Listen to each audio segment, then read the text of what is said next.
Après les parties inscription et finances, nous sommes maintenant à la partie 3 du centre de formation. Nous parlerons de la partie planning. Dans la partie planning, en fait, nous aurons à gérer l'ensemble du planning du centre de formation. C'est-à-dire, nous pouvons ajouter les différents éléments du centre de formation, c'est-à-dire entraînement. Entraînement, par exemple, nous choisirons le type. Si c'est un entraînement, une réunion ou autre, ça veut dire que dans le planning, on peut gérer même les réunions, autres événements et autres.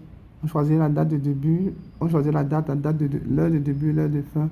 On choisira par exemple la catégorie concernée et le coach concerné par l'entraînement, l'intensité de l'entraînement. On peut aussi définir les joueurs les joueurs cibles de l'entraînement ou les parents cibles de l'entraînement et enregistrer l'entraînement. C'est aussi simple que ça. Maintenant, une fois l'entraînement enregistré, pour avoir le détail de cet entraînement et autres, on pourra cliquer sur l'entraînement. On aura tout ce qu'on a eu à remplir dans l'entraînement. On pourra aussi ajouter les différentes photos propres à l'entraînement. S'il y a des entraînements, on fait des photos et autres, on pourra les ajouter. On pourra aussi noter les performances de chaque joueur en fonction des entraînements.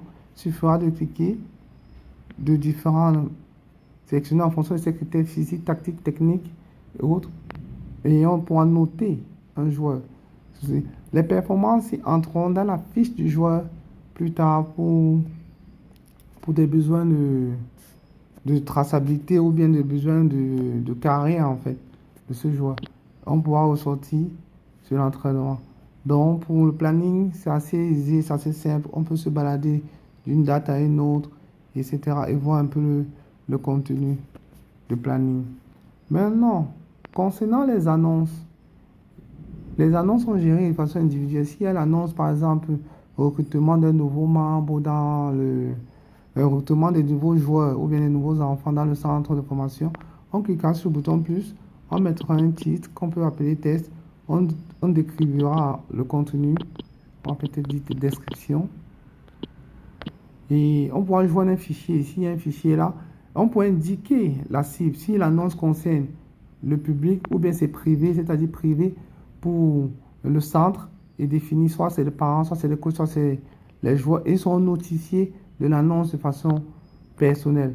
C'est assez simple, c'est assez aisé et tout. On pourra cliquer sur le bouton enregistrer, on a directement l'annonce qui a fait. Si on veut modifier l'annonce, on clique sur le bouton pour modifier là.